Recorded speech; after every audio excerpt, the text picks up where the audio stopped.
Hello guys, welcome to KBPO channel. ನಾನು ಆಶಿಕ್. ನಾನೀಗ ಮಾತಾಡೋಕೊಟ್ಟಿರುವಂಥದ್ದು ಕನ್ನಡ ಅಪ್ಕಮಿಂಗ್ ಮೂವೀಸ್ನ ಅಪ್ಡೇಟ್ಸ್ ಬಗ್ಗೆ ಆಗಿರುವಂಥ ಅದರಲ್ಲಿ ಡೆವಿಲ್ ಸಿನಿಮಾದ ಬಗ್ಗೆ ಮಾತಾಡ್ಕೊಟ್ಟಿದ್ದೀನಿ. ಎಕ್ಕ ಹಾಗೂ KD ದ ಡೆವಿಲ್ ಇದು ಎರಡದು ಟೀಸರ್ ರಿಲೀಸ್ ಆಗಿರೋದ್ರಿಂದ ಇದೆರಡರಲ್ಲಿ ನನಗೆ ಯಾವ್ದು ಪರ್ಸನಲಿ ಇಷ್ಟ ಆಯಿತು, ಏನಕ್ಕೋಸ್ಕರ ಇಷ್ಟ ಆಯಿತು ಅಂತ ಹೇಳೋದು ಕೊಟ್ಟಿದ್ದೀನಿ.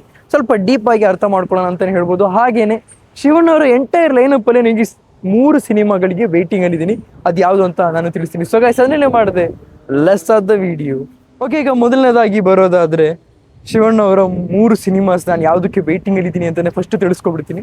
ಶಿವಣ್ಣ 131 ಅಂತ ಒಂದು ಸಿನಿಮಾ ಇದೆಯಲ್ಲ, ಅಂದರೆ ಏನು ಇನ್ನೂ ಟೈಟಲ್ ಅನೌನ್ಸ್ಮೆಂಟ್ ಆಗಿಲ್ಲ. 131st ಸಿನಿಮಾ ಏನಿದೆ ಇದಕ್ಕೋಸ್ಕರ ನಾನು ವೇಟಿಂಗ್ ಅಂದರೆ ಹೆವಿ ವೇಟಿಂಗ್ ಅಲ್ಲಿದ್ದೀನಿ. ಯಾಕೆಂದರೆ ಹೆವಿ ಬಿಲ್ಡಪ್ ಶಿವಣ್ಣ ಅವರಿಗೆ ಈ ಒಂದು ಸಿನಿಮಾ ಕೊಟ್ಟಂಗೆ ಯಾವ ಸಿನಿಮಾಗೂ ಕೊಟ್ಟಿಲ್ಲ. ಈವನ್ ಜೈಲರ್ 2 ಈ ಸಿನಿಮಾಗೂ ಕೂಡ, ಎರಡನೇ ಸಿನಿಮಾ ಆಗಿರುವಂಥದ್ದು ಜೈಲರ್ 2, ಈ ಸಿನಿಮಾಗೆ ನಾನು ವೇಟ್ ಮಾಡ್ತಿರುವಂಥದ್ದು.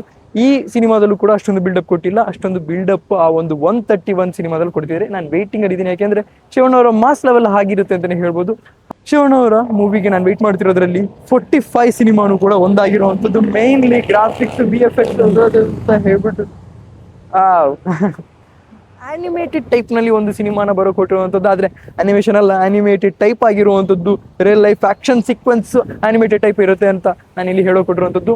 ಡೆವಿಲ್ ಸಿನಿಮಾದ ಬಗ್ಗೆ ಅಪ್ಡೇಟ್ ಬಗ್ಗೆ ಹೇಳೋದಾದರೆ ನಿಮ್ಗೆಲ್ಲರಿಗೂ ಗೊತ್ತಿರೋ ಹಾಗೆ 19ನೇ ತಾರೀಕು ಅಫಿಷಿಯಲ್ ಆಗಿ ಒಂದು ಮೋಷನ್ ಪೋಸ್ಟರ್ನ ರಿಲೀಸ್ ಮಾಡ್ತಾರೆ. ಅದ್ರ ಜೊತೆಗೆ ದೊಡ್ಡ ಅಪ್ಡೇಟ್ ಇರುತ್ತೆ. ಅದು ಯಾವುದೇ ಕಾರಣಕ್ಕೂ ಬೇರೆ ಏನೂ ಆಗಿರೋಲ್ಲ. ನಾನು ಹೇಳ್ತಿದ್ದೀನಲ್ಲ, ಇದು ರಿಲೀಸ್ ಡೇಟ್ ಬಗ್ಗೆನೇ ಅಪ್ಡೇಟ್ ಆಗಿರುವಂಥದ್ದು. ಮೋಷನ್ ಪೋಸ್ಟರ್ ಜೊತೆಗೆ ಒಂದು ಅಪ್ಡೇಟ್ ಕೊಟ್ಟರೆ, ಯಾವ್ದಾರು ಅಪ್ಡೇಟ್ ಅಂತ ಕೊಟ್ಟರೆ ಅದು ರಿಲೀಸ್ ಡೇಟ್ ಬಗ್ಗೆ ಮಾತ್ರ ಆಗಿರುವಂಥದ್ದು. ಏನಾದರೂ ಸಾಂಗ್ ಅನೌನ್ಸ್ಮೆಂಟ್ ಏನಾದರೂ ಇದೆ ಅದೆಲ್ಲ ಬಾಕಿ. ಆಮೇಲೆ ನೋಡೋಣ ಗುರು, ಅಪ್ಕಮಿಂಗ್ ಡೇಸಲ್ಲಿ ಏನಾದರೂ ಬಸ್ ಬಂದರೆ ಆಮೇಲೆ ನಾನು ಚೇಂಜಸ್ ಮಾಡಿ ಮಾತಾಡಬೇಕಾಗುತ್ತೆ. ಇಲ್ಲ ಆದರೆ ನನಗಿಲ್ಲಿ ಗೊತ್ತಿರೋ ಹಾಗೆ ರಿಲೀಸ್ ಡೇಟ್ ಬಗ್ಗೆ ಮಾತ್ರ ಆಗಿರುವಂಥದ್ದು. ಯಾಕೆಂತಂದರೆ ಅಲ್ಲಿ ಇದ್ದಿದ್ದೇ 10 ಡೇಸ್ ಶೂಟು ಗುರು. ಅದರಲ್ಲಿ ಸಾಂಗ್ ಶೂಟ್ ಎಲ್ಲ ಬಿಟ್ಟರೆ ಇದ್ದಿದ್ದೆ 10 ಡೇಸ್ ಶೂಟ್ ಆದಮೇಲೆ ಇನ್ನೇನಿದ್ರು ರಿಲೀಸ್ ಡೇಟ್ ಬಗ್ಗೆ ಅನೌನ್ಸ್ಮೆಂಟ್ ಮಾಡಬೇಕಾಗಿರುವಂಥದ್ದು. ನಿಮಗೇನನ್ಸುತ್ತೆ ದಯವಿಟ್ಟು ಕಮೆಂಟ್ ಸೆಕ್ಷನ್ ತಿಳಿಸಿ ಅಂತ ಹೇಳ್ತಾ ನಾನು ಯೋಚನೆ ಮಾಡ್ತಿದ್ದೆ ಗುರು. ನೀವು ಲಾಸ್ಟ್ ಟೈಮ್ ನಾನು ವಿಡಿಯೋ ಮಾಡಬೇಕಾದ್ರೆ ಎಕ್ಕ ಮತ್ತು ಡೆವಿಲ್ ಅಂತ ಹೇಳ್ಬಿಟ್ಟು ಸುಮ್ಮನೆ ಹೊಸಸ್ ಅಂತ ಹಾಕಿದ್ದೆ. ಎರಡರ ಬಗ್ಗೆನೂ ಒಳ್ಳೆ ರೀತಿಲೇ ಮಾತಾಡಿದ್ದೆ.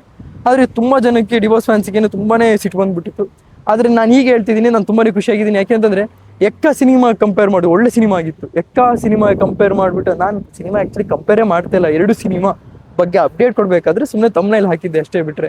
ಆದರೆ ಆ ಥರ ಮಾಡಿದ್ನಲ್ಲ, ಖುಷಿ ಪಡಿ. ಯಾಕೆ ಅಂತಂದರೆ ನಾನೇನು ಯಾವುದೇ ಕಾರಣಕ್ಕೂ KD ದ ಡೆವಿಲ್ ಅಂದರೆ ಧ್ರುವ ಸರ್ಜಾ ಅವ್ರ ಮೂವಿಗೆ ಹೋಲಿಸಲಿಲ್ಲ. ಈಗ ನಾನು ಮಾತಾಡ್ತೀನಿ ಎಕ್ಕ ಅಂತ KD the devil 2 teaser release ಆಯಿತು.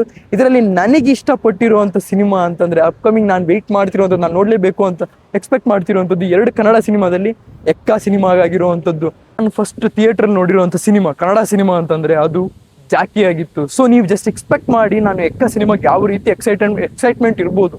ಫಸ್ಟ್ ಸಿನಿಮಾ ನೋಡಿರೋವಂಥದ್ದೇ ಅಂಥ ಸಿನಿಮಾ. ಅಂಥದ್ರಲ್ಲಿ ನಾನು ಎಕ್ಕ ಸಿನಿಮಾ ಅದೇ ವೈಬಲ್ ಇದೆ ಅಂದಾಗ ನಾನು ಎಷ್ಟು ಕಾಯ್ತಾ ಇರ್ತೀನಿ ಅಂತ ಜಸ್ಟ್ ಇಮ್ಯಾಜಿನ್ ಮಾಡಿ ಗೈಸ್. ಅದಕ್ಕೆ ಕಣಕು ಟ್ರೈಲರ್ ನೋಡಿ ಡಿಸೈಡ್ ಮಾಡೋದು ಬೇಡ. ಯಾಕೆ ಅಂದರೆ ಮಾರ್ಟಿನ್ ಟ್ರೈಲರ್ ನೋಡೋದಕ್ಕೂ ಚೆನ್ನಾಗೇ ಇತ್ತು. ಸಿನಿಮಾ ಬಂದಮೇಲೆ ಗೊತ್ತಾಯಿತು ಎಂಥ ಕಚ್ಚಡವಾಗಿತ್ತು ಅಂತ. ಅದಕ್ಕೆ ಇದು ಮೇ ಬಿ ರಿವರ್ಸ್ ಆಗ್ಬೋದು. ಇದಕ್ಕೆ ಧ್ರುವ ಸರ್ಜಾ ಅವ್ರ ಮೂವಿಗೆ ಮೇ ಬಿ ರಿವರ್ಸ್ ಆಗ್ಬೋದು. ಆದರೆ ನನಗೆ ನಿಜ ಹೇಳಬೇಕು ಅಂದರೆ ಎಕ್ಕ ಸಿನಿಮಾ ಕಂಪೇರ್ ಮಾಡಿದ್ರೆ ನನಗೆ ಏನೂ ಅನ್ನಿಸ್ಲಿಲ್ಲ. ನಾನು ಈಗಲೂ ವೆಯ್ಟ್ ಮಾಡ್ತಿರೋದು ಎಕ್ಕ ಸಿನಿಮಾಗಿರುವಂಥದ್ದು. ಡಿ ಬಾಸ್ ಅವರ ಡೆವಿಲ್ ಸಿನಿಮಾಗೆ ಏನಾದರೂ ಅಪ್ಡೇಟ್ ಏನಾದರೂ ಕಾಯ್ತಾ ಇದ್ದೀರಾ ಅಂತಂದರೆ ನಾನಿಲ್ಲಿ ಲೈನಪ್ ಬಗ್ಗೆ ಮಾತಾಡಿಕೊಟ್ಟಿರುವಂಥದ್ದು. ದರ್ಶನ್ ಅವ್ರ ಬಗ್ಗೆ, ಸುದೀಪ್ ಅವ್ರ ಬಗ್ಗೆ, ಹಾಗೇನೆ ಯಶ್ ಅವರ ಬಗ್ಗೆ ಒಂದು ಸಿನಿಮಾದ ಲೈನಪ್ ಬಗ್ಗೆ ಮಾತಾಡಿಕೊಟ್ಟಿದ್ದೀನಿ. ಕಾಯ್ತಾ ಇರೋರು ಯಾವ್ದಾರು ಇದ್ದರೆ ದಯವಿಟ್ಟು ಸಬ್ಸ್ಕ್ರೈಬ್ ಮಾಡ್ಕೊಡಿ ಅಂತ ಹೇಳ್ತಾ. ಸೊ ಗೈಸ್, ಇದಿಷ್ಟು ನನಗೆ ಹೇಳಕ್ಕಿದ್ದು. ನಿಮಗೆ ದಯವಿಟ್ಟು ಕಮೆಂಟ್ ಸೆಕ್ಷನ್ ತಿಳಿಸಿ ಅಂತ ಹೇಳ್ತೀವಿ. ಇಷ್ಟು ನಿಮ್ಮ ವಿಡಿಯೋ ಎಲ್ಲ ಕ್ಲಿಕ್ ಮಾಡಿ, ಶೇರ್ ಮಾಡಿ, ಚಾನಲ್ ಸಬ್ಸ್ಕ್ರೈಬ್ ಆಗಿದ್ದರೆ ಸಬ್ಸ್ಕ್ರೈಬ್ ಮಾಡಿ. Keep watching, love you all, piece.